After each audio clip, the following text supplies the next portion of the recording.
Hello guys, enemy vice fire में आपका स्वागत है। तो इस कहानी की शुरुआत में हम देखते हैं कुछ असेसियन को जो कि किसी का पीछा करते हुए उसे चारों ओर से घेर लेते हैं। तभी हम देखते हैं वो पर्सन को जो कि सभी से लड़ते हुए थक हार कर अपने घुटनों के बल आ जाता है। और गाइस, ये पर्सन हमारे इस सीरीज का मेन कैरेक्टर है और इसका नाम सैन वर्ट है। तभी वहाँ पर एक पर्सन की एंट्री होती है जिसका नाम बोरिस होता है। तभी सैन सामने की तरफ जैसे ही देखता है तभी सैन सामने की तरफ देखते हुए कहता है, बोरिस तुम। तभी हम बोरिस को देखते हैं जो कि सैन को ऐसा घुटनों पर बैठा हुआ देख के हंस रहा होता है और हंसते हुए कहता है, एक अकेला सूरवीर जो कि इन कंटिनेंट के सबसे पावरफुल योद्धाओं के अगेंस्ट लड़ने की कोशिश कर रहा है और अपने आप को बचाने की कोशिश कर रहा है। तभी सैन बोरिस को सवाल करते हुए कहता है, तुम्हें ये सब करने के लिए किसने ऑर्डर दिया था? क्या ये एम्पायर ने कहा था? ये बोलते हुए अपने हाथ में पकड़े हुए स्वॉर्ड को उठा लेता है और अपने ब्लैक मर्डर ऑरा रिलीज करने लगता है। अभी हम देखते हैं बोरिस की तरफ जो कि सैन के ऑरे की वजह से वो ठीक से खड़ा भी नहीं हो पा रहा था। अभी अपने मन में सोचते हुए कहता है, ये तो मिस्टीरियस की पावर है। तो ये रूमर, ये अफवाह सच थी। तुम मिस्टीरियस से रिलेटेड एक असैसिन किलर हो। फिर कहता है, ये ब्लैक मिस्टीरियस वास्तव में कोहरा है जो हमारे ऑर्डर ऑफ लाइट को पर्दा करता है। फिर बोरिस सैन को बताते हुए कहता है, मैं एक रिपोर्ट लिखूंगा जिसमें हम लिखेंगे एक असैसिन किलर को हमने मार गिराया करके। तभी हम सैन को दिखाया जाता है जो कि बहुत गुस्से में होता है और बोरिस से कहता है, जरूर, लेकिन तुम इस चीज के लिए बचोगे तो ना। ये बोलते हुए अपने ब्लैक ऑरा को रिलीज करने लगता है। तभी हम देखते हैं बोरिस को जो कि उसके पावर की वजह से ठीक से खड़ा भी नहीं हो पा रहा होता है। तभी बोरिस कहता है, तुम ये सोच रहे हो कि तुम कोई सीक्रेट टेक्निक का यूज करके यहाँ से मैं भाग सकता हूँ, चीजें तुम भूल ही जाओ। मैंने यहाँ 9 स्टार का एक बैरियर बना दिया हूँ। तभी सैन अपने मन में सोचते हुए कहता है, मुझे किसी भी तरह से यहाँ से निकलना होगा और अपने ब्रदर को जाके बताना होगा और हमें पता लगाना होगा कि इसके पीछे कौन है करके। तभी सैन बोरिस से कहता है, बैरियर हो या ना हो, मैं इस जगह को पूरा नष्ट कर दूंगा। तभी वहाँ पर एक पर्सन की एंट्री होती है जो कि चिल्लाते हुए कहता है, सैन अब बस करो अब। सैन आवाज सुनते ही एकदम से फ्रीज हो जाता है और मानो कि पैरों से जमीन ही खिसक गई हो। तभी हम देखते हैं वो पर्सन को जो कि और कोई नहीं, सैन का बड़ा भाई एचल होता है। जो कि सैन तो अपने बड़े भाई को देख के एकदम से हैरान हो गया होता है और कहता है, क्या इसका मतलब है ये सब चीजों के पीछे मेरा बड़ा भाई एचल था? यही सब सोचते हुए अपने घुटनों के बल आ जाता है और सैन पूरी तरह से टूट चुका होता है। तभी हम देखते हैं एचल को जो कि सैन की तरफ बढ़ते हुए उसकी तरफ आके खड़ा हो जाता है। तभी एचल सैन से पूछते हुए कहता है, सैन तुम्हारी आके ये पूछ रही है कि मैं यहाँ पर क्या कर रहा हूँ। तभी सैन हिचकिचाते हुए अपने ब्रदर से पूछते हुए कहता है, आपका क्या कहने का मतलब है भाई? मैं कुछ समझा नहीं। तभी एचल सैन को बताते हुए कहता है, तुमने अपना करते हुए अच्छे से निभाया है सैन, हमारे फैमिली के नाम के लिए और लोगों के लिए और मेरे लिए। तभी सैन शॉक होते हुए कहता है, क्या तुम्हारे लिए? फिर एचल गुस्से से कहता है, तुम बरसों से अपने इस कर्तव्य का भार अपने कंधों पे उठाए रखे हो और अब मैं यहाँ उस भार को उठाने के लिए मैं यहाँ हूँ। फिर सैन कहता है, मेरे कंधों से? मैं कुछ समझा नहीं, मुझे कुछ गलत हो गया है। ये बोलते हुए सैन अपने हाथ में पकड़े हुए स्वॉर्ड को एकदम टाइटली पकड़ लेता है। तभी एचल कहता है, कुछ गलत? तुम अब हम में से नहीं हो सैन, तुम एक असिस्टेंट मर्डर किलर हो चुके हो। फिर एचल चिल्लाते हुए कहता है, तुम हमें अब तक धोखा दे रहे थे सैन, क्या तुम नहीं जानते कि तुम किस चीज के दोषी हो करके? सैन जो कि एचल के बातें सुनकर एकदम से अंदर ही अंदर टूट जाता है और अपने मन में कहता है, क्या मैं एक मर्डर किलर? सैन ये सुनने के बाद बहुत गुस्से में हो जाता है और चिल्लाते हुए अपने ब्रदर से कहता है, यू बास्टर्ड, मुझे मर्डर किलर कहने की हिम्मत ही कैसी हुई तुम्हारी? मैं पूरे डीमन आर्मी से लड़ने और पूरे कंटिनेंट को एक करने के लिए मैंने तुम्हारा उसमें साथ दिया और मैं अपनी पूरी लाइफ तुम्हारे लिए 20 सालों से सर्व करता रहा और तुम मुझसे कह रहे हो कि मैं एक मर्डर किलर हूँ? तभी हम सैन को देखते हैं जो कि अपने ब्लैक मिस्टीरियस ऑरा को रिलीज करते हुए कहता है, मैं इन सभी को यहाँ मार दूंगा। क्योंकि अपने ऑरा को बढ़ाते हुए वह खड़ा हो जाता है और गुस्से से कहता है, मैं इन सभी को ऐसा नहीं जाने दूंगा, मैं अपनी पूरी पावर लगा दूंगा तुम सबको मारने में, चाहे मेरी इसमें जान ही क्यों नहीं चला जाए। सब गार्ड उसकी पावर को देख के हैरान हो जाते हैं। उनमें से एक गार्ड बोलता है, ये इम्पॉसिबल है, ये अभी भी उसके पास इतना पावर है कि अपने पैरों में कर सकता है। सैन बताता है, तुम इस कॉन्टिनेंट के ये मोस्ट पावरफुल हीरो है, फिर भी आप अपने छोटे भाई से डर रहे हो, ये तक कि मुझे मारने के लिए तुमने इतना बड़ा खेल रचा, तुम्हें शर्म नहीं आता? ये बोलते हुए दोनों और लड़ने लगते हैं। सैन मन में सोचता है, मुझे कैसे भी एक चांस मिल जाए जिससे कि मैं अपने भाई को मार सकूं और फ्लैश की स्पीड में बढ़ते हुए पूरी पावरफुल अटैक कर देता है। तभी बोरिस वहाँ अपना मैजिक से 9 स्टार का बैरियर सील बना लेता है। सैन बोलता है, ओह शिट बोरिस, मैंने इसके बारे में सोचा ही नहीं था जो कि ये एक 9 स्टार का मेरे सामने बैरियर सील बनाकर मुझे रोक देगा करके। तभी एचल को दिखाया जाता है जो कि इसका फायदा उठाते हुए अपने स्वॉर्ड को सैन के पेट के आर पार कर देता है। हुए बोलता है, तुम्हें मैं अच्छी मौत देने वाला था क्योंकि तुम मेरे यंग ब्रदर हो, मगर तुमने अपना रंग आखिरकार दिखाई दिया। मैं तुम पर कभी भरोसा नहीं करता था सैन। ये बोलते हुए अपनी स्वॉर्ड सैन की बॉडी से लात मारते हुए निकाल लेता है और जिससे कि सैन दूर जाके जमीन पे गिरता है। एचल पीछे मुड़ते हुए बोरिस को कहता है, चलो अब चलते हैं यहाँ से। बोरिस तभी सैन को दिखाया जाता है। सैन बोलता है, मैं अभी ऐसा नहीं। भी हम देखते हैं सैन को जो किया एक बार फिर से अपनी ताकत लगाते हुए भाई को मारने के लिए चला जाता है। चिल्लाते हुए कहता है, बास्टर्ड, मैं तुम्हें नहीं छोड़ूंगा। तभी हम देखते हैं एचल को स्वॉर्ड लगने से पहले ही बोरिस मैजिक से सैन को रोक लेता है। तभी एचल इसका फायदा उठाते हुए सैन की गर्दन को उसके धड़ से अलग कर देता है। तभी सीन चेंज होता है, हमें दिखाया जाता है कोई आवाज लगाते हुए कहता है, यंग लॉर्ड, यंग लॉर्ड। तभी हम देखते हैं सैन को, जो कि घबराते हुए अपने बिस्तर पर होता है और अब गले में हाथ रखते हुए खांस रहा होता है। तभी वहाँ पर एक मेड आती है, आवाज लगाते हुए कहती है, यंग लॉर्ड। सैन चिल्लाते हुए कहता है, एमिली तुम यहाँ। एमिली घबरा जाती है और कहती है, यंग लॉर्ड तुम क्या सपना देख रहे हो? फिर सैन नोटिस करता है कि एमिली तो यंग दिख रही है। ये तो मैं 20 साल पहले मैंने ऐसा देखा था एमिली को। तभी अपना हाथों को अपने चेहरे पे लगाते हुए टच करते हुए वह शॉक हो जाता है। बोलता है, क्या मैं फिर से एक बार रिबॉर्न होकर 20 साल पीछे आ गया हूँ, जहाँ मैं छोटा एक बच्चा लड़का हुआ करता था? लॉर्ड सैन आप कब उठ रहे हो? ऐसा नहीं कि आप स्प्रिंग मैच में नहीं जाना चाहते हो? आपने हिम्मत आओ और जाओ मैच के लिए। क्या स्प्रिंग मैच? हाँ। सैन खिड़की के बाहर झांकते हुए कहता है, ये तो ड्यूक वार्ड का महल है, यानी कि सच में मैं पास्ट लाइफ में आ गया हूँ। मुझे ये दिन याद है, अच्छे से याद है।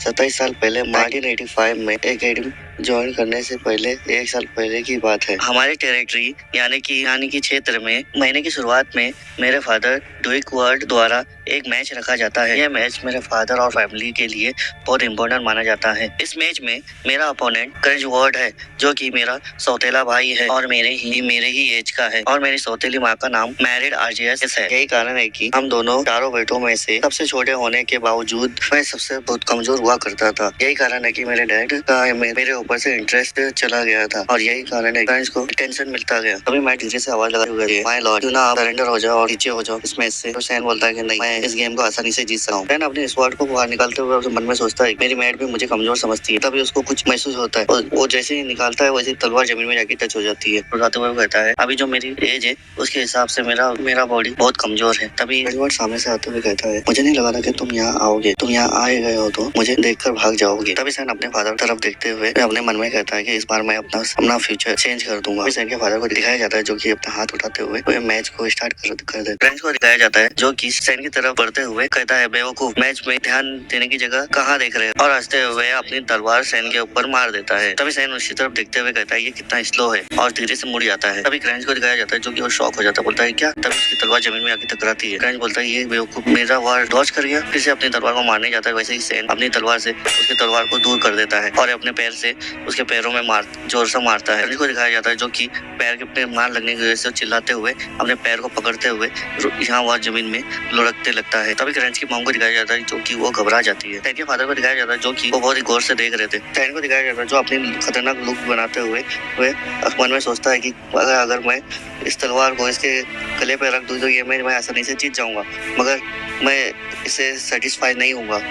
तभी सैन अपनी तलवार अंदर रखते हुए दिल से हंसते हुए अपनी लातों से पैरों की बरसात कर देता है, और अपने मन में सोचता है कि ये मुझे बहुत टॉर्चर किया करता था और ये एकेडमी के अंदर तक चलता रहा, और एक जोर का लात मारते हुए उसके चेहरे पे बेहोश कर देता। सैन ये इस मैच को जीतने के बाद सैन के जो फादर होते हैं ड्यूक वार्ड, वो अपने पर्सनल गार्ड को भेज के सैन को अपने रूम में लेके आने को कहते हैं। तो हम सैन को देखते हैं, जो कि उस गार्ड के साथ जाते हुए अपने मन में कहता है कि ये मेरे फादर ड्यूक वार्ड के पर्सनल हाई नाइट बॉडीगार्ड है, और इसका नाम जॉर्केन है। तभी सामने से आते हुए वे क्रंच की मदर को दिखाया जाता है, जो कि गुस्से से आते हुए देख रही होती है। तभी सैन हंसते हुए पूछता है, क्रंच की तबीयत कैसी है? तभी क्रंच की मॉम गुस्से से लाल हो जाती है, चिढ़ते हुए बोलती है, तुम बदतमीज, तुम अपने भाई के साथ ऐसा करने के बाद अब पूछ रहे हो? जब तुम उसे मार रहे थे तब नहीं सोचा था कि वो तुम्हारा भाई है? सैन बोलता है ये एक स्पिरिट डुएल मैच था, जिसमें हम दोनों एक दूसरे के साथ अपोनेंट आमने सामने अपोनेंट थे। आप और क्या एक्सेप्ट कर सकते हैं? तभी क्रंच की मदर कहती है, तुम तो एक एलिजिबल चाइल्ड हो, जो कि तुम्हारे वो मदर डर्टी वॉर्म थी, जो तुम्हें यहाँ छोड़ गई है, और तुम यहाँ पर एक नौकर जैसा होना चाहिए था, ना कि मालिक जैसा। और तुम जो कि यहाँ पर मुझसे जबान चला रहे हो, तुम्हें तो ग्रेटफुल होना चाहिए। सैन अपनी मदर के बारे में ऐसा सुनकर बहुत गुस्से में हो जाता है और बोलता है, ये मेरी लाइन क्रॉस करती है, क्या मैं इसे मार दूं? तो मगर सैन अपने माइंड को चेंज करते हुए वह बोलता है, क्रंच मेरे साथ एकेडमी जाने वाला है। क्रंच की मॉम चिढ़ते हुए बोलती है, तुम्हारा कहने का क्या मतलब है? सैन बोलता है कि तुम चाहते हो कि क्रंच की जल्दी से एकेडमी में ग्रेजुएट हो जाए। मुझे नहीं लगता कि तुम अपने क्रंच की फिक्र है, और वो सही में सलामत अपने ग्रेजुएट पूरा कर सके। तभी करण की मदर को गुस्सा आ जाता है और अपने हाथ को उठा के जैसे ही सैन को मारने जाती है, तभी हम देखते ड्यूक का बॉडीगार्ड सामने आते हुए उसे रोक देता है। बोलता है रिचर्ड, मुझे माफ करना, मुझे ड्यूक ने यहाँ से सैन को ले जाने के लिए कहा है, मुझे अब जाना होगा। सीन चेंज होता है और ड्यूक के ऑफिस के बाहर आके नॉक करने लगते हैं। तभी ड्यूक की आवाज आती है कि अंदर आ जाइए। सैन अपना सर झुकाते हुए ड्यूक के टेबल के पास आके खड़ा हो जाता है और अपने मन में ही सोचता है, ये पहली बार है जब हमने 15 वर्षों में निजी तौर पर बात किए हैं। ड्यूक सैन को आवाज लगाते हुए कहता है, बैठ जाए। और हमें बताया जाता है ड्यूक का पूरा नाम ड्यूक विलियम वर्ड है। यहाँ पर ये एक ग्रेट लॉर्ड है जो विलेज और वेस्टर्न टेरिटरी के एम्पायर है और यहाँ के लोग ड्यूक को गार्डियन ऑफ द कॉन्टिनेंट भी कहते हैं। वो ऐसा एक हीरो माना जाता है जिसने यहाँ पर डीमन के इन्वेजन को यहाँ पर रोक दिया था, जिसकी मदद से यहाँ पर अपने मैजिक और विजिडम की मदद से पूरी वार रोक दिया था। इस आदमी के कंधों पर जो रिस्पॉन्सिबिलिटी है उसे इनके खिलाफ आज तक कोई किसी ने कहा नहीं। मेरे फादर ऐसे व्यक्ति थे जो कि अपनी पूरी लाइफ दूसरों के लिए बिता दिए थे। ड्यूक सैन से पूछते हैं, तुमने करंज के तलवार के वार से कैसे बचे, ये जानते हुए कि वो कहाँ जा रही है। जब करंज ने तुम पर हमला किया, तुमने उसकी तलवार की दिशा देखा और वहाँ से हटने के लिए ये अपना बॉडी का बस थोड़ा सा ही मूव किया। ड्यूक पूछते हैं, तुम्हें स्वॉर्डमैनशिप कहाँ से सीखा। सैन को दिखाया जाता है जो कि वो ये सुनते ही शॉक हो जाता है। फिर वो अपने मन में ही सोचते हुए जवाब देता है, मैं हर रात प्रैक्टिस किया करता था। ड्यूक कहते हैं, सैन मैं तुम्हें जितना जानता हूँ, तुम स्वॉर्डमैनशिप में कोई एबिलिटी या क्षमता नहीं थी, फिर इसमें तो इंटरेस्ट तो दूर की बात। सैन, तुमने अपनी इतनी अच्छी स्किल को हाइड क्यों करके रखा हुआ था। सैन अपने सर को खुजाते हुए कहता है, सैन बताता है, मुझे सभी का अटेंशन मेरे तरफ नहीं करना था, इसीलिए मैंने अपना स्किल छुपा के रखा। ड्यूक कहते हैं, अपनी ओर ध्यान आकर्षित न करने के कारण तुमने निश्चित रूप से आसानी से करंज को हरा दिया, लेकिन तुम्हें नहीं लगता कि तुमने जो बाद में किया वो सही था करंज के साथ। सैन थोड़ा शॉक हो जाता है और अपने फादर की तरफ देखते हुए अपने मन में कहता है, क्या ये मेरे कैरेक्टर जज कर रहे हैं। सैन गुस्से से कहता है, मैं खुद को साबित करना चाहता था। ड्यूक बोलते हैं, तुम्हारे कहने का क्या मतलब है। सैन बताता है, हमारी फैमिली की ब्लड लाइन एक जैसी है, मगर यहाँ पर सभी लोग मुझे एक जैसा ट्रीट नहीं करते हैं, इसीलिए मैं यहाँ पर सबको बताना चाहता हूँ कि मैं भी किसी से कम नहीं हूँ। ड्यूक सैन की बातें सुनकर बहुत खुश हो जाते हैं और कहते हैं, तुमने मुझे क्लियर आंसर दिए हैं, मुझे ये सुनकर बहुत अच्छा लगा मेरे सन। फिर ड्यूक कहते हैं, तुम किसी दिन एचएल के लिए बहुत मददगार साबित हो सकते हो। सैन बोलता है, क्या एचएल का असिस्टेंट? मैं कभी नहीं बनूंगा, मेरे पास लाइफ में जो हुआ है मैं उसे बदल दूंगा। फादर अभी भी एचएल के लिए प्रति बहुत भरोसा करते हैं। ड्यूक कहते हैं, तुम्हारे इस मैच को जीतने के लिए मैं कुछ तुम्हें देना चाहता हूँ, मुझे बताओ तुम्हें क्या चाहिए। सैन अपने मन में सोचता है, ऐसा है तो फिर मैं उसकी सभी चीजों को तो डिस्ट्रॉय करना चाहूँगा और उस बास्टर्ड एचएल को भी। तभी सीन चेंज होता है, एमिली को दिखाया जाता है जो बहुत डरी हुई रहती है। तो ये सैन अपने रूम में आके एमिली को सब बता देता है। तभी एमिली खिलाते हुए सैन को बताती है, तुम मजाक कर रहे हो क्या, पागल हो गए हो क्या, तुम्हें पता है कि वहाँ क्या है, वहाँ भयानक इविल डीमन बीस्ट से भरा पड़ा है। हमारी टेरिटरी विलियर्स है जो वुसुब एम्पायर का वेस्टर्न मोस्ट रीजन है। एम्पायर का एकमात्र स्थान है जिसे फ्रंट लाइन कहा जाता है। इनके नाम लिमन वैली और विलियर्स है और फ्रंट लाइन का सबसे आगे का मोस्ट एरिया लिमन वैली है, जहाँ डीमन के खिलाफ सदियों से वार चल रहा है। सैन बोलता है, मेरे फादर वहाँ जाने के सख्त खिलाफ थे, लेकिन आखिरकार उन्होंने एक शर्त पर सहमति दे दी मुझे। लिमन वैली जाने के लिए हमारे पास बस 1 महीना है। मुझे 1 महीने के अंदर मेरे बॉडी के मसल के स्ट्रॉन्ग होने के साथ साथ उसका स्ट्रेंथ भी बढ़ाना होगा। अभी भी मैं अपने साथियों के तुलना में बहुत कमज़ोर हूँ। मुझे लगता है मुझे जल्द से जल्द लेवल अप करना होगा। सौभाग्य से मेरे पास एक चीज़ है जो मेरे लिए अच्छी है, वो ये है कि मेरे पास पिछले लाइफ की जो मेरे पास बैटल फाइट का एक्सपीरियंस है और मेरे मैजिकल माना है। मुझे अभी भी थोड़ा अपने बॉडी में थोड़ा महसूस कर रहा हूँ। मैं अपने बॉडी को स्ट्रॉन्ग करने के साथ साथ मैं सभी को यूज़ कर सकूंगा। तभी एक जोरदार चीख के साथ दरवाज़ा खुलता है और हम देखते हैं एक लड़की को जो कि सैन के सामने खड़े हो जाती है। सैन और एमिली देख के हैरान हो जाते हैं। तभी सैन आवाज़ लगाता है, एलिस तुम यहाँ। तभी एलिस फ्लैश की स्पीड होते हुए जूम से सैन का कॉलर पकड़ लेती है। कॉलर पकड़ते हुए जोर जोर से हिलाते हुए कहती है, तुम क्या पागल हो गए, तुम्हारा दिमाग खराब हो गया है, क्या है, तुमने फादर से कहा है कि तुम भी लेमन वाली जानी चाहते हो फादर के साथ। बोलते हुए एलिस सैन को छोड़ देती है। तभी सैन नीचे जमीन में गिरता है और बोलता है मैं तो मर ही गया।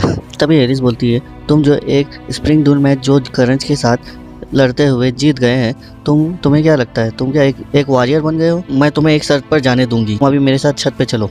सीन चेंज होता है, हमें दिखाया जाता है एलिस और सैन को जो कि आमने सामने आके खड़े हो जाते हैं और एलिस बताती है अगर तुमने मेरा तीन मिनट तक तुम मुझे ब्लॉक कर दिया तो मैं तुम्हें लिमे वैली तुम फादर के साथ फिर जा सकते हो। सैन बोलता है क्या ये जरूरी है सिस्टर? सैन तुम मुझे ये बताओ क्या तुम हमारे फैमिली के नाम को बढ़ाने के लिए कितना दिलचस्पी रखते हो? सैन बोलता है क्या, मुझे तो अपनी फैमिली का नाम बढ़ाने में 0% भी इंटरेस्ट नहीं है।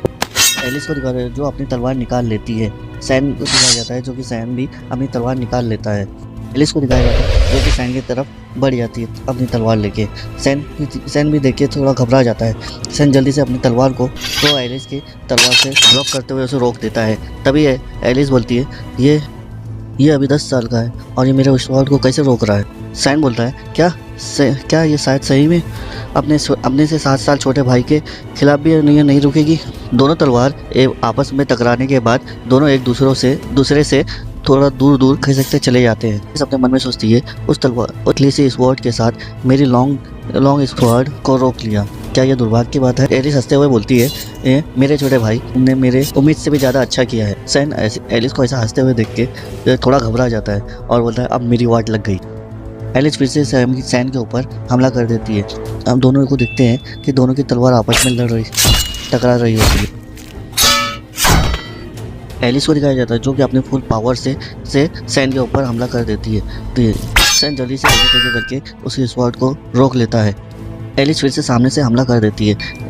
सैन जल्दी से अपने सामने ब्लॉक करते हुए उसकी अपनी तलवार को थोड़ा सा घुमाते हुए रोक लेता है। बट एलिस को लगने से पहले ही ये सैन बचा लेता है, स्वॉर्ड को रोक लेता है और दोनों ही एक दूसरे से थोड़ा दूर खिसकते हुए चले जाते हैं।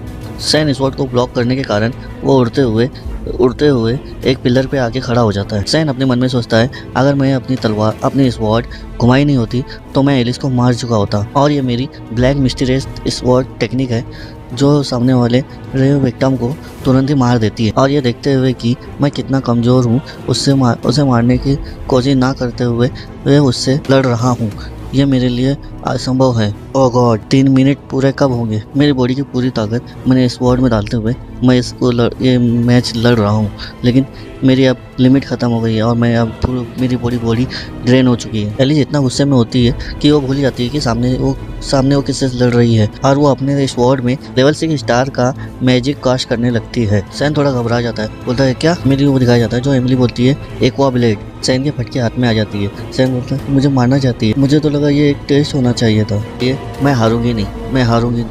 सैन रोते हुए बोलता है ये मेरे लिए बहुत बुरा है, उसकी आंखें बदल चुकी है, भला ही मैं उसे रोक दूं मगर मैं पीछे की एक दीवार पे जाके जोरदार गिरूंगा। सैन जल्दी से अपनी स्वॉर्ड लेके एलिस की तरफ बढ़ जाता है।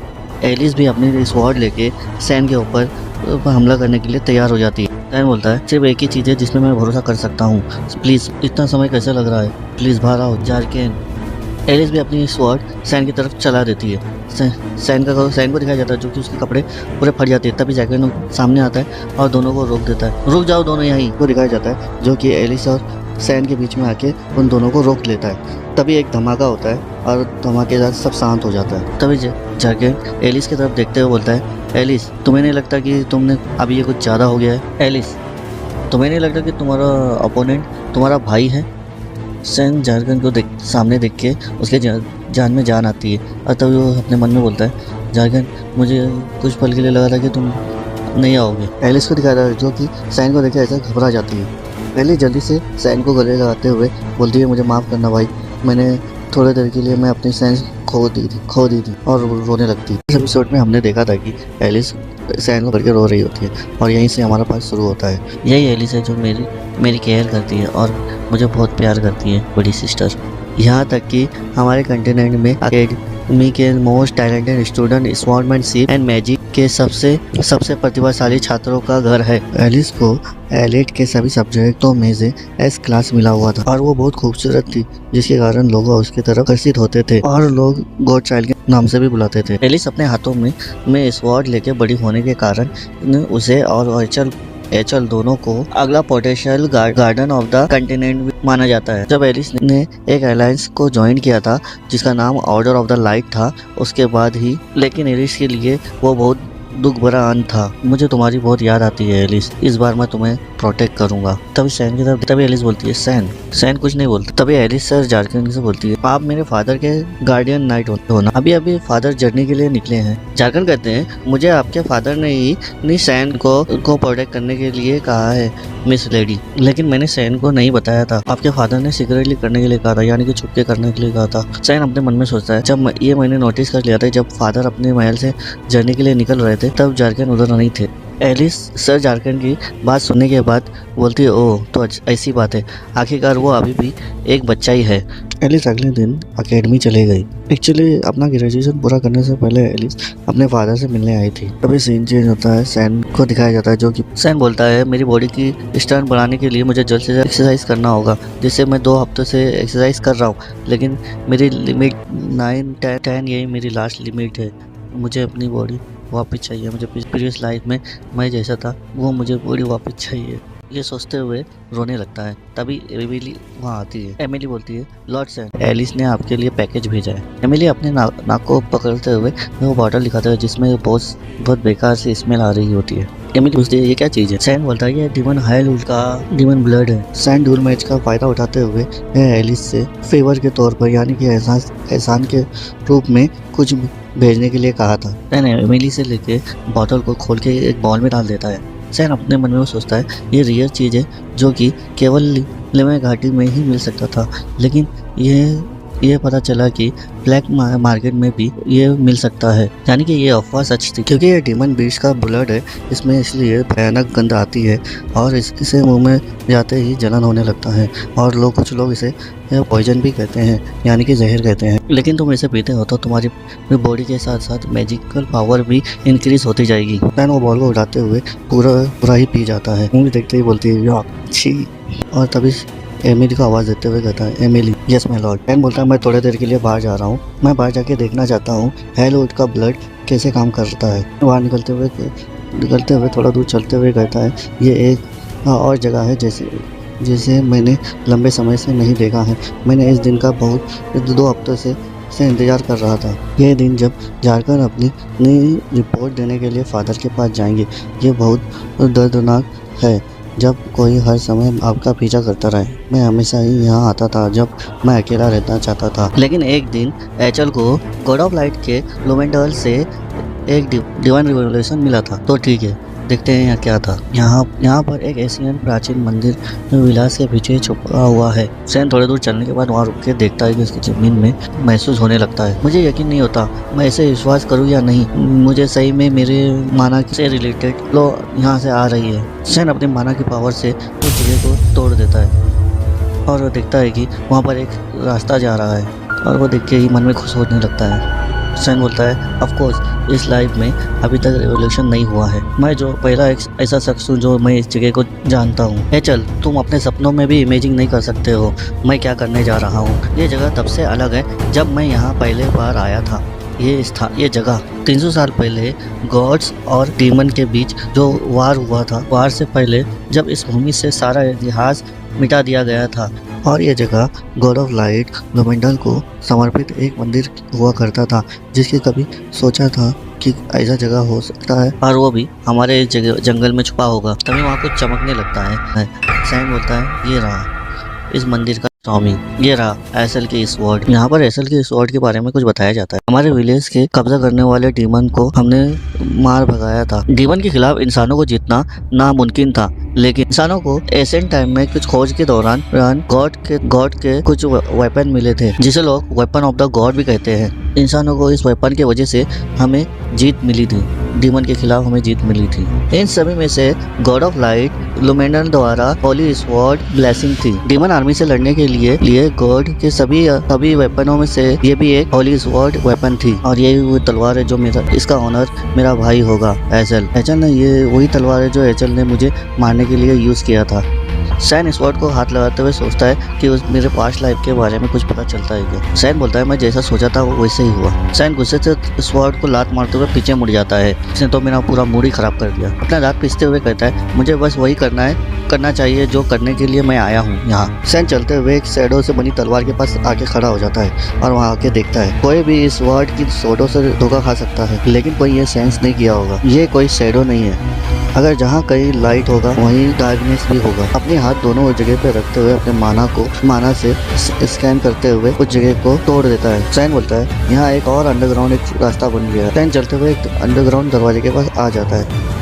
सैन दरवाजा ओपन करते हुए अंदर आते हुए देखता है कि वो बाहर जो शैडो से बनी स्वॉर्ड है वो इसे मिल जाती है। सैन जल्दी से जाके वो स्वॉर्ड को पकड़ लेता है और उसे वो जगह से निकालने लगता है। सैन स्वॉर्ड निकालते हुए कहता है कैरम अब उड़ जाओ, अब जागने का टाइम हो गया है तुम्हारा, और उस स्वॉर्ड को निकाल लेता है।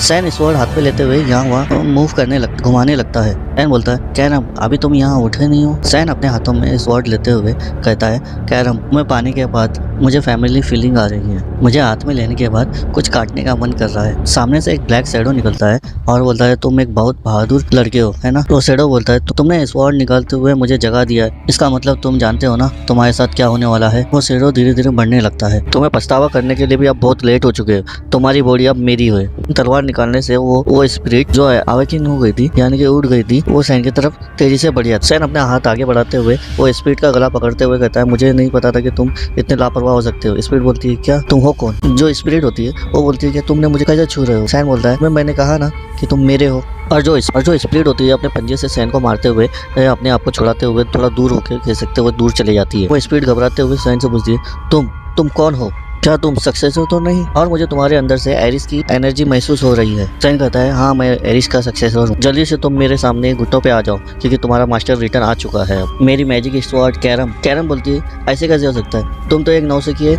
एक बच्चे हो। कैरम बोलती है मैं इसे एक्सेप्ट नहीं कर सकती और ये बोलते हुए सैन के ऊपर हमला कर देती है। सैन अपने मन में बोलता है मेरा वर्ड यानी कि शब्द काम नहीं करेगा। सैन बताता है जो मैजिकल स्वॉर्ड होती है वो अनलिमिटेड गोल पाने के लिए वेलर की बॉडी को कब्जा करना है। तभी कैरम बोलती तुम मेरे पास इसके सिवा कोई ऑप्शन नहीं छोड़े हो, चलो इसे आसान बनाते हैं। तभी सैन को दिखाया जाता है जो कि धीरे से स्माइल करते हुए कहता है कि मैंने स्वॉर्ड को कंट्रोल कर दिया। तभी सैन एक मंत्र पढ़ने लगता है स्वॉर्ड मैनिपुलेशन। अभी हम कैरम को देखते हैं जो कि कैरम के ऊपर ग्रेविटी प्रेशर पड़ने की वजह से वो जमीन में आके गिरती है। कैरम को बोलता है मैं एक बार कहूंगा क्या तुम मुझे मास्टर के रूप में एक्सेप्ट कर लो, नहीं तो मैं और फोर्स करूंगा। कैरम को दिखाया जाता है जो कि उस फोर्स से पूरी तरह से दबी होती है और उससे बोलती है तुम लिटिल बास्टर्ड तुम्हें ये कैसे पता ये मंत्र।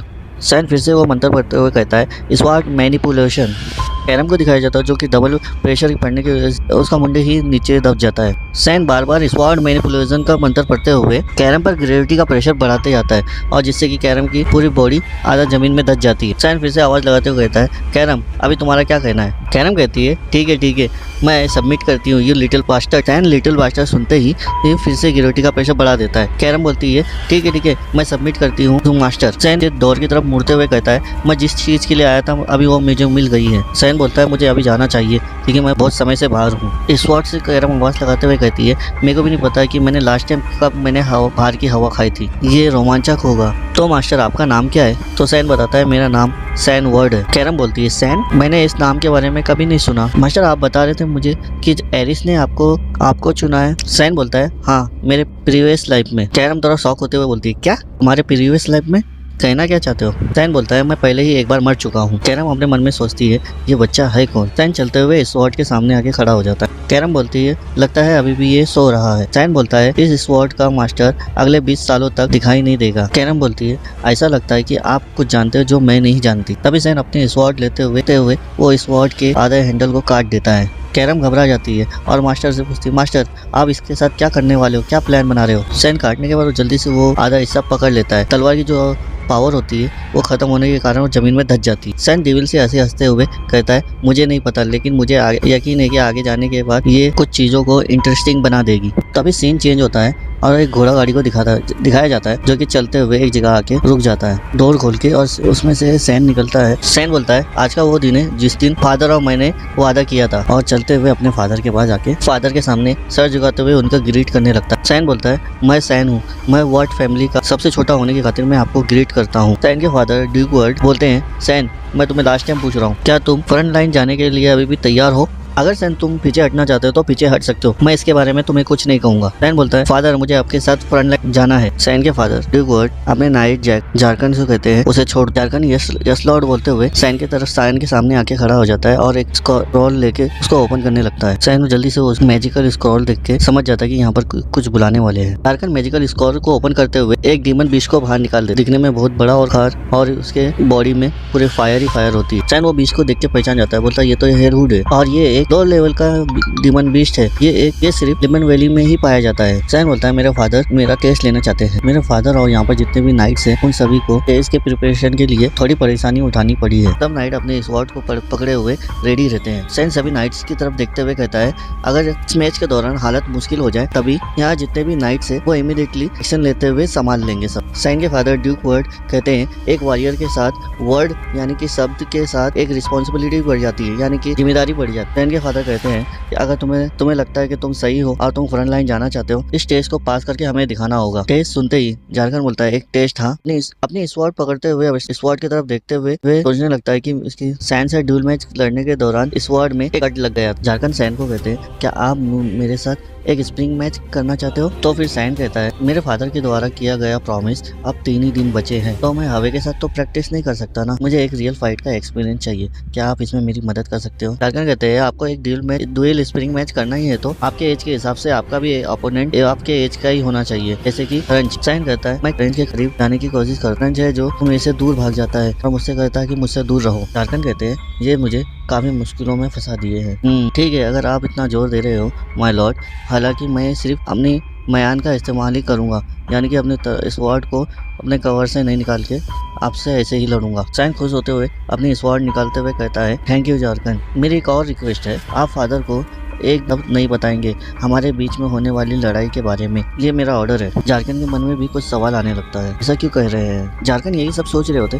तभी सैन को दिखाया जाता है जो कि सैन जारकन की तरफ बढ़ चुके होते। सैन जारकन के ऊपर हमला कर दिए होते हैं। जारकन भी जल्दी से ब्लॉक करते हुए वो पीछे की तरफ खिसकता हुआ चले जाते हैं। जारकन कहते हैं ये तो बहुत बड़ा झटका था। जारकन कहते हैं ये इम्पॉसिबल है, एक 10 साल का बच्चा मेरे को अपने स्वॉर्ड से कैसे इतना हेवी झटका दे सकता है। तभी हम सैन को देखते हैं जो कि जारकन के सामने से गायब हो जाता है। जारकन भी देख के हैरान हो जाता है, बोलता है ये तो बहुत फास्ट है। जारकन सैन को ऐसा इतनी जगह से गायब हुआ देख के बड़ा हैरान हो जाता है। तभी हम देखते हैं सैन को जारकन के सर के ऊपर से फ्लिप जंप मारते हुए पीछे की तरफ चला जाता है। जारकन सेंस कर लेता है और जल्दी से पीछे मुड़ते हुए सैन को ब्लॉक करते हुए उसे रोक लेता है। सैन ब्लॉक होने के बाद भी बार बार उस जारकन के ऊपर हमला किया जा रहा होता है। जारकन को भी ब्लॉक करने में बहुत परेशानी हो रही होती है। सैन आखिरी मूव चलते हुए जारकन के ऊपर पावरफुल एक अटैक कर देता है, जिससे कि जारकन को भी वो अटैक मुश्किल हो गया था रोकने में। सैन बोलता है ऐसा लगता है कि मैं अभी भी तुम्हें नहीं हरा पाऊंगा। सैन बोलता है गुड वर्क जारकन, और बोलता है आपकी मदद के लिए शुक्रिया। जारकन भी थोड़ा हाँफते हुए यानी कि सांस लेते हुए सैन को कहता है कि superb work my lord. सैन भी जारकन की तरफ देखते हुए एक प्यारी सी स्माइल करता है। जारकन कहते हैं कमजोर से दिखने वाला लॉर्ड सैन, आज इनके पास इतनी अच्छी स्किल कहाँ से आ गई? तभी सीन चेंज होता है। जारकन कहते हैं मैंने उस दिन जो फील किया था यानी कि महसूस किया था उनकी स्ट्रेंथ और स्पोर्ट्सशिप को देखते हुए मुझे पूरा कॉन्फिडेंट है, यानी कि मुझे पूरा भरोसा है कि लॉर्ड सैन इस स्टेज को आसानी से पार कर लेंगे। तभी वो डीमन बीस्ट को दिखाया जाता है जो अपने गुस्से में ग्रोल करते हुए सैन की तरफ बढ़ जाता है। सैन बोलता है वो मेरी तरफ आ, और सैन भी उसकी तरफ तेजी से बढ़ जाता है। सैन अपना स्वॉर्ड लेते हुए अपने मन में कहता है मैं इतना कैपेबल नहीं हूँ जो कि सामने से बीस्ट के साथ मैं लड़ सकूं। सैन बोलता है मुझे जल्द से जल्द इसे खत्म करना हो। तभी हम बीस्ट को दिखाते हुए जंप मारते हुए सैन की तरफ मुंह खोलते हुए उसे खाने के लिए पहुंच जाता है। सैन जल्दी से डीमन बीस्ट के आंखों में एक स्लाइस लगाते हुए उसे साइड हो जाता है। सैन बोलता है मैं इसे आखिरी मूव से इसे मैं मार दूंगा, और डीमन बीस्ट भी गुस्से में सैन की तरफ बढ़ जाता है। सैन भी अपना आखिरी मूव चलते हुए उसके सामने आते हुए अपनी स्वॉर्ड रेडी करते हुए सैन जल्दी से फ्लिप जंप मारते हुए डीमन बीस्ट के सामने से गायब हो जाता है। तभी हम सैन को देखते हैं जो आसमान में उड़ते हुए सीधा अपने स्वॉर्ड को फेंकते हुए डीमन बीस्ट के गले के आर पार कर देता है। है। डीमन बीस्ट को वो स्पॉट लगने के कारण डीमन बीस्ट भी वहाँ जाके गिर के मर जाता है। तभी गार्ड वहाँ पर सैन को ऐसा लड़ते हुए देखकर सब हैरान हो जाते हैं। तभी हम डिक वर्ड को देखते हैं जो कि एक हल्की सी स्माइल करते हुए दिखाई देते हैं। सैन बोलता है इस डीमन बीस्ट का जो ब्लड है क्या बर्बादी है। सैन बोलता है ये कई बोतलों के बराबर ब्लड था। सैन कहता है मैं यहाँ रिस्क नहीं उठाना चाहता हूँ और सब लोग यहाँ मुझे अलग नजर से ना देख, शायद से मुझे एक कप लेके चलना शुरू कर देना चाहिए। डिक वर्ड थाली बजाते हुए सैन की तरफ बढ़ते हुए कहते हैं बहुत खूब सैन। तभी सैन अपने फादर को मुड़ते हुए देखता है। सैन के फादर डिक वर्ड कहते हैं तुमने फ्रंट लाइन जाने के लिए अपने आप को प्रूव कर दिखाया है। तभी सैन फादर को ग्रीट करते हुए कहता है थैंक यू फादर। तभी सैन के पीछे से एक शैडो निकलने लगता है और बोलता है मास्टर। तभी शैडो में से कैरम बाहर निकलती है और बोलती है मास्टर मुझे क्या रसोई घर का चाकू समझे हो या कुछ और। सैन कहता है नहीं तुम तो एक मैजिकल स्वॉर्ड हो। कैरम फिर गुस्से में कहती है तुमने फिर मुझे यूज क्यों नहीं किया। कैरम कहती है तुम्हें पता है ना मुझे अपनी पावर बढ़ाने के लिए ब्लड चाहिए। कैरम वो बीच के ब्लड को देखते हुए उसके मुंह में पानी आ जाता है और बोलती है प्लीज मुझे एक गुड पीने दो। सैन कैरम को कहता है तुम चिंता मत करो। सैन स्वॉर्ड पकड़ते हुए अपने माना रिलीज करते हुए कहता है तुम चिंता मत करो तुम्हें मैं बहुत जल्दी यूज करने वाला हूँ, तुम्हें थोड़ा सब्र करना होगा। तो फिर कैरम चिढ़ते हुए कहती है तो फिर मुझे तुम जगह देना चाहिए था ना। चेंज होता है और बड़े बड़े जायंट्स मोस्टर को दिखाया जाता है जो वहाँ नॉर्थ वेस्ट साइड से जायंट की बहुत सारी झुंड आ रही होती है। तभी सैन के फादर डिक वर्ड कहते हैं जल्दी से एक फॉर्मेशन बनाने के लिए कहते हैं, इसमें से कोई भी नहीं बचना चाहिए। तभी गार्ड जितने भी जायंट्स हैं उन लोग के ऊपर एक फॉर्मेशन बनाने लगते हैं। सभी डीमन आर्मी के सामने से एक बड़ा फॉर्मेशन बनने लगता है। तभी हम देखते हैं पूरी डीमन आर्मी के पैरों के नीचे से एक फॉर्मेशन बनने लगता है। फॉर्मेशन के अंदर से व्हाइट कलर की रोप निकलते हुए पूरी डीमन के ऊपर लिपट जाती है। तभी डिक वर्ड कहते हैं सभी को कहते हैं कि हमला कर दो। ये सुनते ही सभी नाइट गार्ड्स पूरी डीमन आर्मी पर हमला कर देते हैं और सबको मारने लग जाते हो। गार्ड मिलके एक एक करके सभी जायंट डीमन से उस सभी को मारने लग जाते हैं। जो आखिरी डीमन होता है सभी वो मिलकर मार देते। तभी सैन और एमिली की तरफ दिखाया जाता है जो कि एमिली देखते हुए बहुत रो रही होती है। एमिली रोते हुए सैन का आवाज लगाते कहती है माय लॉर्ड आपने यहाँ आने के लिए क्यों कहा, क्या आपको डर नहीं लग रहा है। सैन कहता है मैं वापस आने की जगह ऐसी जगह लगता है मैं मिस कर गया था, देख रहा हूँ ये जगह अभी हेल की जगह है। ये फादर डिक वर्ड कहते हैं सैन को सैन तुम्हें यहाँ कैसा लग रहा है फ्रंट लाइन आता। सैन बोलता है मेरे को यहाँ आने के बाद थोड़ा सा नर्वस लग रहा है पिताजी। सैन के फादर डिक वर्ड कहते हैं जैसे कि तुम्हें पता है बैटलफील्ड के मैदान में कोई भी सैनिक कभी भी गिर सकता है, आपको कभी भी अपनी गार्डशिप की चौकसी कभी कम नहीं करनी चाहिए। सैन कहता है मैं ये कभी नहीं भूलूंगा फादर। सैन कहता है फ्रंट लाइन में हमारा ये एक और दिन है। सोल्जर को दिखाया जाता है जो की डीमन आर्मी के ऊपर कुछ आग के गोले बरसा रहे होते हैं और कुछ आर्मी डीमन बीस्ट को पीछे भागने की मजबूर कर रहे होते हैं। बैटल खत्म होने के बाद कुछ सोल्जर को दिखाया जाता है जो कि टेंट के पास आके गार्ड करने रखते हैं। तभी सैन टेंट से बाहर झांकते हुए कहता है मेरा जिस जगह पे टेंट बना हुआ है वो जगह फ्रंट लाइन से बहुत दूर है और बहुत सारे गार्ड मेरे सेफ्टी के लिए यहाँ रखे गए हैं और मुझे नहीं पता कि इस टाइम मैं कैरम के लिए शिकार ढूंढ पाऊंगा। सैन कहता है लगता है मुझे रात होने का इंतजार करना होगा। तभी सैन एमिली की तरफ देखता है। एमिली बिस्तर ओढ़े काँप रही होती है। सैन एमिली की तरफ देखते हुए कहता है एमिली तुम क्या कर रही हो। एमिली सैन को कहती है तुमने सुना ना कि फादर ने क्या कहा। सैन कहता है हाँ फादर ने कहा था यहाँ तुम कभी भी और किसी समय भी तुम यहाँ मर सकते हो। सैन कहता है तो फिर तुम सामान बांध कर क्यों नहीं चले जाती। एमिली ये सुनते ही भड़क जाती है, बोलती है क्या तुम मेरे साथ मजाक कर रहे हो, मेरे बिना तुम यहाँ पर कुछ भी नहीं कर सकते हो। सैन भी एमिली की तरफ बोला सा चेहरा बनाते हुए देख रहा होता है। भाई एमिली कहती है ये जगह मोस्टर और डीमन बीस्ट से भरा पड़ा है, अगर मैं यहाँ से भाग गई तो तुम्हारी देखभाल कौन करेगा। अभी एमिली बोलती है लॉर्ड सैन सामने से हट जाइए, आपके रात के खाने का समय हो गया है। ये बोलते हुए दौड़ते हुए टेंट से बाहर निकल जाते हैं। सैन अपना मुंह बनाते हुए कहता है एमिली को शायद से मुझे वापस भेज देना चाहिए। सैन कहता है एमिली अपने मास्टर को 0% भी रिस्पेक्ट नहीं करती है। में एक डोल को रखते हुए कहता है कि इससे काम बन जाएगा। तभी एमिली की आवाज आती है। एमिली बोलती है माय लॉर्ड क्या ये जगह पे भी आप एक्सरसाइज के लिए बाहर जा रहे हो। जल्दी से सैन एमिली की तरफ देखते हुए कहता है ओह तो तुम उठ गई। एमिली अपनी आंखों को मसलते हुए कहती है आप कितने मेहनती हो, आपके फादर को कितना गर्व होगा आपके ऊपर। सैन पीछे मुड़ के जाते हुए कहता है एमिली मैं जल्दी वापस आ जाऊंगा, जब तक के लिए हमेशा की तरह मैं तुम पे भरोसा करके जा रहा हूँ, कोई पूछे तो बोलना कि मैं अपने बेड पे सो रहा हूँ। एमिली कहती है ठीक है माय लॉर्ड। सैन को दिखाया जाता है जो कि तेजी से भागते हुए कहता है देर रात होने के कारण सिक्योरिटी और भी ज्यादा बढ़ा दी जाती है। सैन कहता है जो मैं यहाँ करने जा रहा हूँ वो मेरे लिए यहाँ पर एक ही चांस होगा। तभी सैन एक बड़ी सी पहाड़ी की चोटी से जंप मारते हुए नीचे आते हुए कहता है अगर मुझे ये जगह याद है तो डेंजरस डीमन बीस्टों से भरा पड़ा होगा और कैरम को टेस्ट करने के लिए ये जगह परफेक्ट होगा। और कैरम तुम मेरे बातों से सहमत तो हो ना। मैजिकल स्पॉट से आवाज आती है। कैरम बोलती है ओह मैं तो पहले रेडी हूँ, मैं अपने आप को बहुत मुश्किलों से रोक रखी हूँ, चलो जल्दी करो मुझे किसी को काटने दो। तभी हम कुछ डीमन बीस्ट को देखते हैं जो कि पुकारते हुए सैन की तरफ बढ़ जाते हैं। सैन कहता है बहुत खूब कैरम, ठीक है फिर सभी को काट दो। ये बोलते हुए सैन डीमन बीस्ट की तरफ बढ़ जाता है और कुछ डीमन बीस्ट को मारने के बाद एक मैजिकल वर्ड बोलता है मिस्टीरियस ब्लेड, फॉगी टेम्पेस्ट, ये बोलते ही एक ही स्लाइस में सभी डीमन को मार गिराता है। तभी सीन चेंज होता है। हमें दिखाया जाता है सैन को बांस से बने ट्यूब को लेके एक डीमन बीस्ट को टैप करते हुए उसके बॉडी से ब्लड निकालते हुए एक जार में भरने लगता है। जार को भरने के बाद उसको उठा के सीधा ही पी जाता है और कहता है हाँ अब ये सही जगह पे लगा। कैरम कहती है मैं ये ब्लड पीने के बाद ऐसा रिफ्रेश महसूस कभी नहीं किया, मजा आ गया। फिर सैन कहता है बिल्कुल सही, हम इसी तरह से ट्रेनिंग करते रहेंगे। तभी हम सैन के पीछे कुछ कुत्तों को देखते हैं जो खुखारते हुए सैन की तरफ बढ़ रहे होते हैं। कैरम कहती है लेकिन इन जैसे कुत्तों से लड़ने के लिए अपने आप को ग्रो करते हुए स्ट्रांग बनाने में बहुत टाइम लग जाएगा। सैन पीछे की तरफ देखते हुए कहता है कैरम तुम चिंता मत करो, हमारे लिए ये रात बहुत बड़ी है और यहाँ मॉन्स्टर भी बहुत सारे हैं यहाँ। फिर कैरम कहती है ओह तो मैं बहुत एक्साइटेड हूँ मास्टर। तभी सीन चेंज होता है। हमें दिखाया जाता है कुछ लोगों को जो घोड़ा गाड़ी से आ रहे होते हैं फ्रंट लाइन की तरफ। तभी घोड़ा गाड़ी के अंदर से एक लड़की को दिखाया जाता है जो क्योंकि बाहर झांकते हुए कहती है फ्रंट लाइन बहुत ही डेंजरस है। फिर से मैट कहती है माय हाइनेस अभी भी हमें यहाँ से वापस जाने में लेट नहीं हुआ है। तभी प्रिंसेस कहती है मैंने तुमसे कहा था मुझे बच्चे जैसा ट्रेट ना करे। तभी प्रिंसेस गुस्से में कहती है मुझे तुम्हें कितनी बार कहना होगा, मैं एक एम्पेरियल प्रिंसेस हूँ, मुझे अपने फादर को जो एम्पायर टूर है उसमें मुझे मदद करनी है और अब ऐसी कोई बात मैं सुनना नहीं चाहती हूँ। मैट भी सैड होते हुए कहती है हाँ ठीक है माय हाइनेस। तभी मैट को कुछ याद आता है तो मैट जल्दी से बोलती है प्रिंसेस मुझे कुछ आपको बताना था, ड्यूक वर्ड का सन वहाँ पर फ्रंट लाइन में है और हाइनेस वो भी आपके सेम एज का ही है और ड्यूक वर्ड अपने सबसे छोटे सन को फ्रंट लाइन ले आए हैं और वो भी आपकी तरह समझदारी करते हुए फ्रंट लाइन में अपनी मर्जी से यहाँ आए हैं और शायद आप दोनों भी यहाँ मिलने के बाद आप दोनों में दोस्ती हो जाए। तभी प्रिंसेस अपना मुंह बनाते हुए कहती है मैं ये सब चीज़ों में इंटरेस्टेड नहीं हूँ, हमारे बात खत्म हो गई है तो मैं थोड़ी देर के लिए सोच सकती हूँ। फिर मैट थोड़ा नर्वस होते हुए कहती है ठीक है हाइनेस। प्रिंसेस थोड़ा सोचने के बाद कहती है तो फिर बताओ उसका नाम क्या है। तो मैड होती है वो जैसे ही प्रिंसेस के मुंह से ये बात सुनते ही कहती है सैन, लॉर्ड सैन वर्ड है नाम उनका। तभी प्रिंसेस कहती है सैन, हाँ सैन वर्ड है। हाँ सीन चेंज होता है। हमें दिखाया जाता है मॉन्स्टर ईगल को जो कि वहाँ से भाग रहा होता है। तभी एक सैनिक आके उसे मार देता है। तभी ड्यूक वर्ड को दिखाया जाता है जो कि कहते हैं चिल्लाते हुए कहते हैं सभी नाइट्स को कि सब जगह को अच्छी तरह से चेक कर लो। ये बोलते हुए एक मरे हुए ईगल के पास आके खड़े हो जाते हैं। तभी हम देखते हैं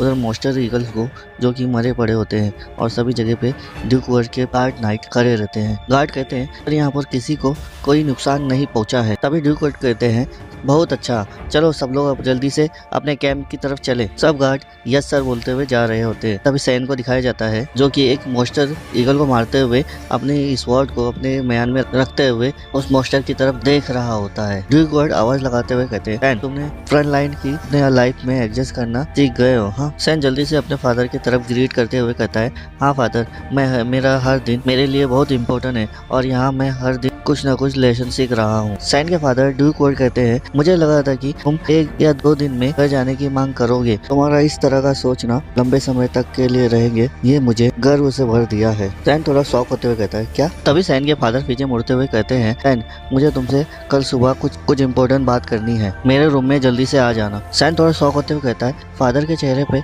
ऐसा इंप्रेशन मैंने कभी ऐसा नहीं देखा था। चेंज होता है। रात का समय दिखाया जाता है। जमीन क्रैक होता है और उसमें से एक मॉन्स्टर बाहर निकलता है जो कि निकलते हुए आसमान की तरफ जाने लगता है। तभी हम सैन को देखते हैं जो कि वो जगह से खिसकता हुआ पीछे की तरफ चले जाता है। तभी हम वो मॉन्स्टर को देखते हैं जो कि जमीन से बाहर निकलने के बाद सैन के सामने आ जाता है। तभी सैन कहता है ये तो डेथ वार्म है, ये आमतौर पर केवल घाटी की गहराइयों में पाए जाते हैं। तभी इस वर्ड में से कैरम की आवाज़ आती है। कैरम कहती है मास्टर ऐसा लग रहा है जैसे कि आप बहुत स्ट्रगल कर रहे हैं, आप मुझे थोड़ी देर के लिए अपनी बॉडी क्यों नहीं कब्जा करने दे देते। तभी सैन कहता है कब्जा, अब तुम अपने इरादों को भी छिपाने की कोशिश नहीं कर रहे हो कैरम। तभी कैरम कहती है आपको किसी बात की चिंता करने की जरूरत नहीं है, मैं प्रॉमिस करती हूँ कि काम पूरा होने के बाद आपकी बॉडी को छोड़ दूंगी। कैरम कहती है वहाँ देखना जिस जगह पे मॉन्स्टर को कट लगा है उस जगह जल्दी ही हील हो जा रहा है और तुम उस पर इतना भी कट लगा लो मगर उसे कुछ फर्क नहीं पड़ रहा और उल्टा ही अब तुम्हारा ही टाइम बर्बाद हो रहा है। सैन कहता है कैरम सही कह रही है, ये फाइट में कोई नतीजा नहीं निकल रहा है और मैं 1 महीने से ट्रेनिंग कर रहा हूँ और मैंने कई डीमन बीस्टों को मार के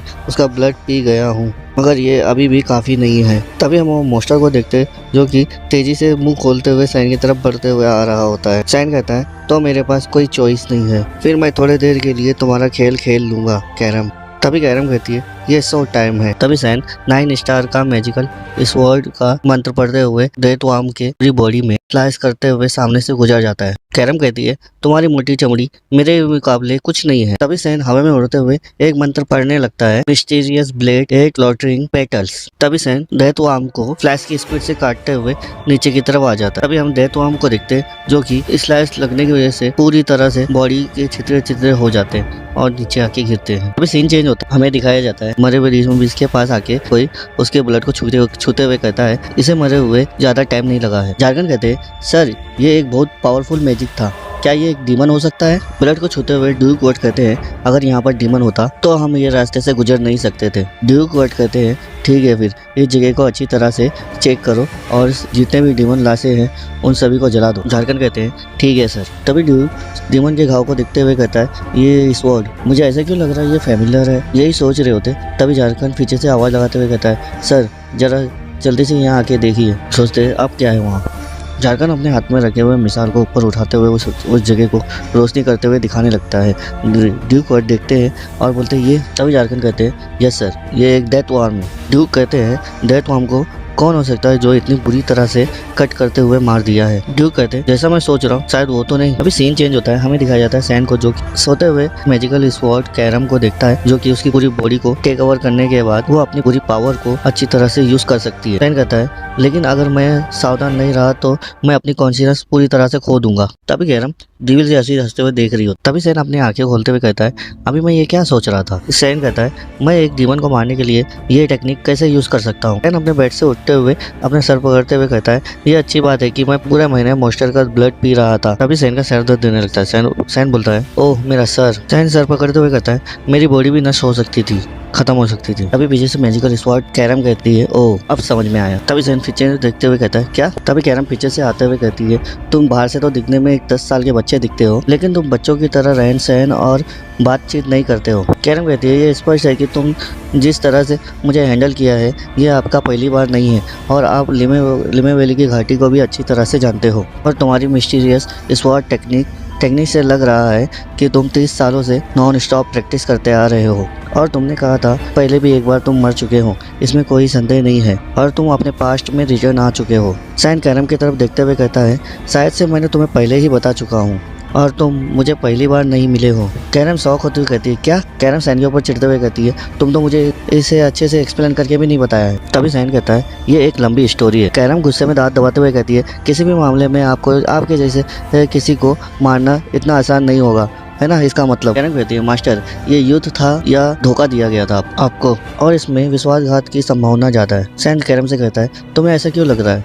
मैंने देखा कि होली स्वॉर्ड से स्टिंग आइस को आपने ले लिया था और आपके आइडिया को कोई नोटिस नहीं करेगा। इसका मतलब सीधा ये है कि आप रिवेंज लेने यहाँ आए हैं, यानी कि बदला लेने यहाँ बाहर आए हैं। लेकिन चाहे तुम पास में लौट आए हो या रिवेंज लेने के लिए बाहर आए हैं, बस एक बात का याद रखना, अगर तुम जरा सा भी अपने आप को वीकनेस दिखाए तो तुम्हारी बॉडी मेरी होगी। तभी सैन कैरम को एक पंच मारते हुए अपने से दूर करते हुए कहता है, तुम अपने औकात में रहो, तुम्हारा मास्टर इतना भी बेवकूफ़ नहीं है। तभी कैरम दूर जाके गिरती है, उसके दिल में भी तारे नजर आने दिखते हैं। तभी सैन कहता है, ये वही पुरानी कैरम है, अभी भी इसमें कुछ नहीं बदला। तभी सीन चेंज होता है, सैन को दिखाया जाता है जो कि अपने रूम से बाहर निकल रहा होता है। सैन बाहर निकलते हुए यहाँ वहाँ देखते हुए कहता है, क्या चल रहा है? सब लोग यहाँ एकदम से ज्यादा क्यों खड़े हैं? अभी एमिली सैन की तरफ आते हुए कहती है, माय लॉर्ड आप उड़ गए। सैन पूछता है, एमिली यहाँ क्या चल रहा है? एमिली कहती है, तुम विश्वास नहीं करोगे, लास्ट नाइट हमें हाई लेवल का एक मॉन्स्टर मिला है, वो भी वैली के एंट्रेंस पर। सैन थोड़ा घबराते हुए सोचता है, क्या ये डेथवर्म के बारे में बात कर रही है? एमिली कहती है, ऐसा पहली बार हुआ है, हमारे कैंप के पास एक हाई लेवल का मॉन्स्टर हमें मिला है। तभी सैन पूछता है, और कुछ? एमिली सुनते ही फ्रीज हो जाती है, बोलती है, क्या? सैन कहता है, क्या उन्होंने कुछ और भी ऐसा कुछ किया जैसे कि सस्पिशियस पर्सन को देखना और या मेरे बारे में? सैन एमिली से यही सब पूछ रहा होता है। तभी झारखंड आते हुए कहता है, लॉर्ड सैन आपके फादर सर ड्यूक वर्ड ने ऑफिस में बुलाया है। सैन कहता है, शायद से ये मेरे लिए अच्छा नहीं है। लास्ट नाइट फादर और उनके आदमी सडनली वहाँ आ गए थे, वहाँ मैं मॉन्स्टर के डेड बॉडी को वैसे ही छोड़ के भागना पड़ा था। सैन कहता है, मैं जब तक एकेडमी के अंदर ना चले जाऊँ, जब तक के लिए मुझे प्लानिंग करते हुए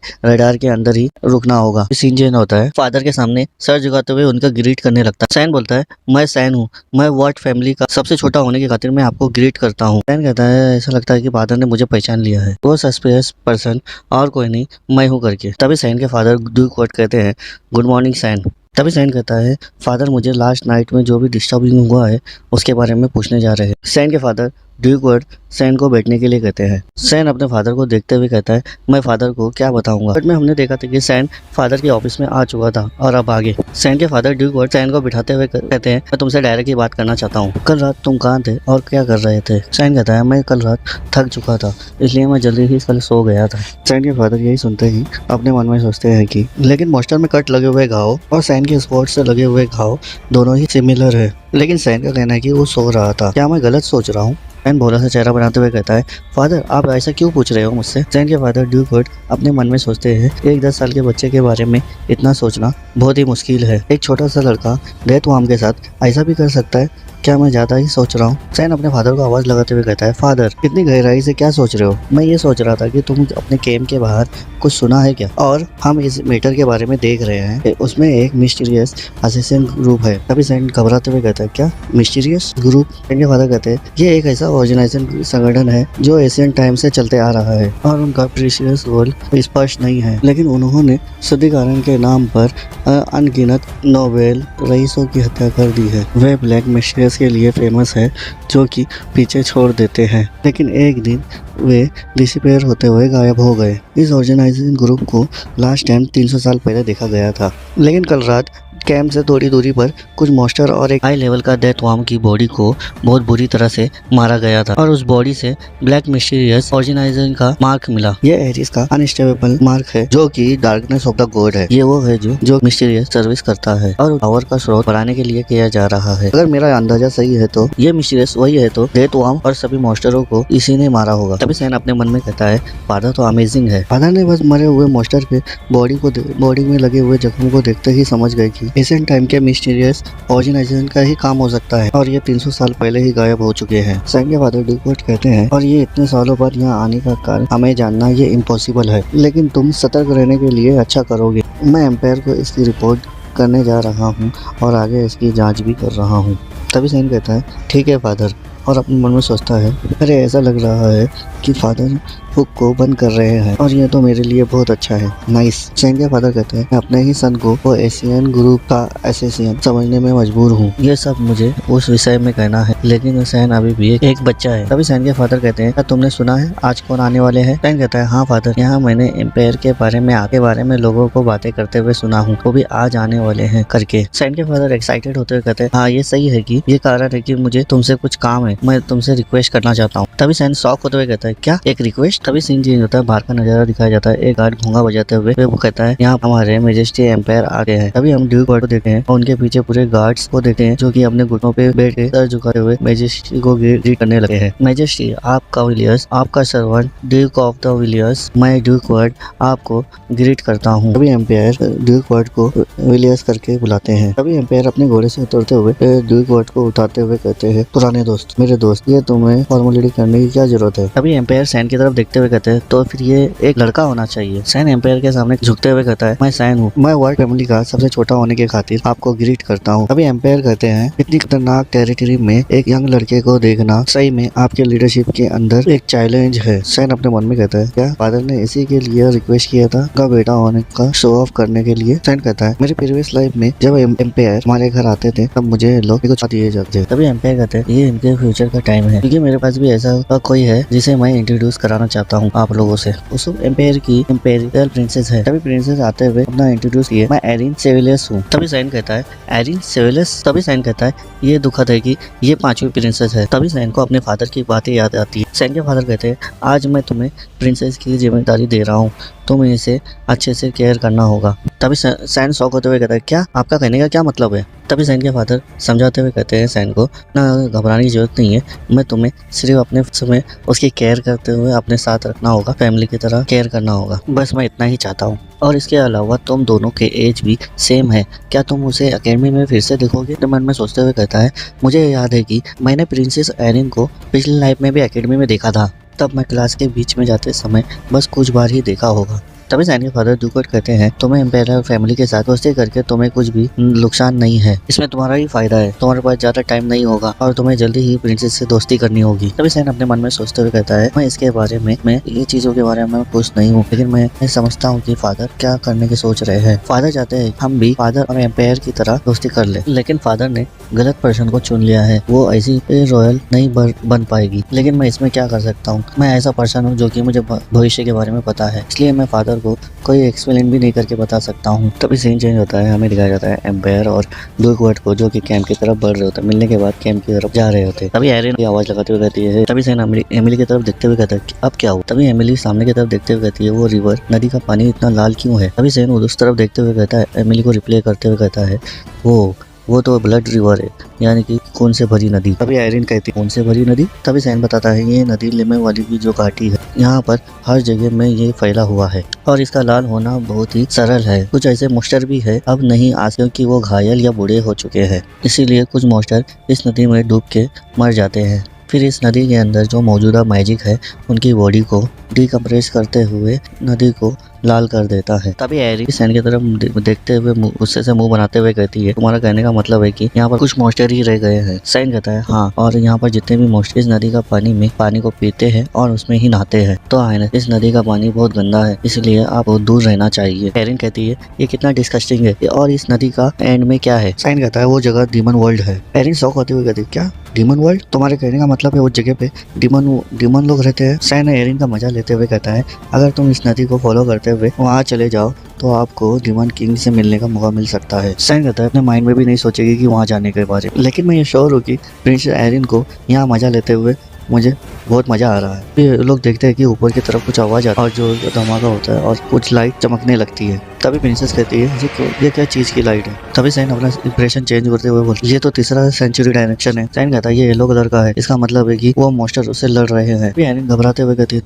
तुम्हारा कहने का मतलब है कि राक्षस यहाँ आ गए हैं। जब फादर ड्यूकवर्ड अपने स्क्वाड को आवाज लगाते जल्दी से एम्पायर की सेफ्टी के लिए बैक आ जाइए। पैर आवाज लगाते कहते हैं विलियस उस तरह से मत बनो। तभी ड्यूकवर्ड कहते हैं मैजेस्टी महाराज। एम्पायर अपना स्वॉर्ड निकालते हुए कहते हैं क्या आपको क्या लगता है कि मैं यहाँ पर इतना आराम से बैठने के लिए यहाँ आया हूँ। इसके अलावा मैं काफी बोर हो गया था। ड्यूकवर्ड लंबी सांस लेते हुए कहते हैं ओह ठीक है सर। तभी एम्पायर मैजेस्टी पीछे अपने गार्ड्स को आवाज लगाते हुए कहते हैं तुम सभी एम्पायर गार्ड डीमन मॉन्स्टर को मारने के लिए एकजुट हो जाएंगे। आप लोगों की प्रायोरिटी पॉइंट डीमन मॉन्स्टर को मारने में होगा। सभी लोग मैजेस्टी की बात सुनते हुए बोलते हैं यस सर। तभी ड्यूकवर्ड सैन को आवाज लगाते हुए कहते हैं तुम भी इन सभी के साथ ज्वाइन होगे। तभी सैन आवाज लगाते हुए कहता है यस फादर। तभी जो प्रिंसेस होती है एरिन वो सैन को आवाज लगाते हुए कहती है क्या तुम भी मॉन्स्टर से लड़ सके हो। तभी सैन कहता है हाँ, हालांकि मुझे पीछे की तरफ रेनफोर्समेंट के लिए रखा गया, तो योर हाइनेस आप जल्दी से पीछे मुड़ते हुए कैंप की तरफ चले जाइए। तभी प्रिंसेस जीत करते हुए कहती है नहीं, मुझे आपने साथ ले चलो। तभी सैन कहता है ये क्या कह रहे हैं। तभी जो प्रिंसेस की मेड होती है वो कहती है योर हाइनेस वो जगह बहुत ही डरावना है। तभी प्रिंसेस रोते हुए गुस्से में कहती है मैं तो तुम्हारी ही एज की हूँ, तो फिर मैं भी वहाँ जा सकती हूँ। तभी सैन कहता है योर हाइनेस वो जगह एक बैटल फील्ड है, ना ही कोई प्ले ग्राउंड। तभी प्रिंसेस कहती है मुझे नहीं परवाह है, मैं वहाँ जा रही हूँ, बस मुझे कोई नहीं रोक सकता है। तभी सैन प्रिंसेस की बातों से बहुत चिढ़ गया होता है और तभी झारखंड को आवाज लगाते हुए कहता है झारखंड। झारखंड प्रिंसेस के पीछे आगे खड़ा हो जाता है। प्रिंसेस भी थोड़ा हैरान हो जाती है। तभी झारखंड कहते हैं यस माय लॉर्ड, आपका सर्वेंट झारखंड इंपेरियल नाइट के स्थान पर कार्य करेगा और प्रिंसेस को सुरक्षित वापस कैंप तक पहुँचाएंगे। झारखंड कहते हैं योर हाइनेस हमें यहाँ से चलना चाहिए। तभी एरिन मुड़ते हुए झारखंड को देखने लगती है। तभी एरिन सैन की तरफ उंगली करते हुए गुस्से से कहती है ढीठ कहेंगे, कैसे तुम एक इंपेरियल प्रिंसेस को जिससे ऐसी बात करने की हिम्मत कर सकते हो। तभी सैन प्रिंसेस के पास जल्दी से आते हुए गुस्से में आग दिखाते हुए कहता है तुम्हारे एक जीत के कारण जितने भी नाइट्स है उनकी जान खतरे में आ सकती है। यहाँ पर हमारी लाइफ आंखों की पलकों की झपकी लगाने के बराबर होती है। क्या तुम इस चीज की रिस्पॉन्सिबिलिटी ले सकते हो उस जगह पे जो मर गए होंगे। तभी प्रिंसेस रोते हुए सैन की तरफ देख रही होती है। तभी सैन जाते हुए कहता है अगर तुम इस जगह पर एक बच्चे की तरह बिहेवियर करते हैं तो तुम्हें वापस चले जाना चाहिए। ये बोलते हुए सभी के साथ चला जाता है। प्रिंसेस वहाँ खड़े की खड़ी रह जाती है। तभी सीन चेंज होता है और मोमेंट मॉन्स्टर को दिखाया जाता है जो कि उससे लड़ते हुए पूरे गार्ड लड़ रहे होते और उसे कैद करने की कोशिश कर रहे होते। सैनिक आवाज लगाते हुए कहते हैं जल्दी से उसे बंद करो। तभी ड्यूकवर्ड आवाज लगाते हुए कहते हैं अपनी जगह पे टिके रहो। तभी ड्यूकवर्ड अपनी स्वॉर्ड उठाते हुए सामने की तरफ करते हुए कहते हैं एक फॉर्मेशन बनाइए। एम्पायर को प्रोटेक्ट करते हुए उन सभी को मार दो। ये बात सुनते ही सभी नाइट तेजी से आगे की तरफ बढ़ जाते हैं। तभी सीन चेंज होता है, हमें एम्पायर के फैमिली के बारे में बताया जाता है। उसे साम्राज्य के सम्राट डायन जोइस की 2 वाइफ थी, जो कि पहली वाइफ का नाम डायन कुशल था, जो कि अब मर चुके हैं, और जो एम्पायर की दूसरी वाइफ है उनका नाम कैसेंड्रा निफोलिस है। एम्पायर की पहली वाइफ से 2 बच्चे हुए थे, एक प्रिंस और एक प्रिंसेस, और एम्पायर के सेकंड वाइफ से 2 लड़के और हुए थे, लेकिन 5वीं प्रिंसेस एरिन सिल्वेस थी। एरिन की माँ एक आम सी सर्वेंट थी जो उससे पैदा हुई थी एरिन, लेकिन वो इस बात की परवाह नहीं करती थी कि दूसरे लोग उसके बारे में क्या बात करते हैं। एरिन ने एम्पायर की बेटी होने का करते हुए अच्छे से निभाया था, और एरिन अपना पूरा ध्यान पढ़ाई में लगा दी थी। और कुछ लोग ऐसे भी थे जो कि एरिन को बुली किया करते थे, और एरिन पर विश्वासघात का आरोप लगाया गया था और उसे एम्पायर सिटी से बाहर निकाल दिया गया था, और वो फिर एम्पायर सिटी के बाहर एक बीमारी के चलते मारी गई थी। यही कारण था कि एरिन को दुखी प्रिंसेस कहा जा रहा था। अगर अपने इच्छा को पूरा ना करके एक साधारण जीवन जिया होता तो फिर वो अपनी अच्छी एक लाइफ जी पाती थी। बस एरिन को चुपचाप रहना चाहिए था और कुछ नहीं करना चाहिए था। तभी कैरम शॉक होते कहती है, हाँ क्या यही वो नहीं है जो तुम्हारे फादर प्रीवियस लाइफ में कहा करते थे। तभी सैन मास्टर पर स्लैश लगाते हुए कहता है, वो और मैं अलग अलग है, और जो एम्पेरल राजगद्दी को पाने के लिए उनके चारों तरफ पॉलिटिक्स चलता रहता है।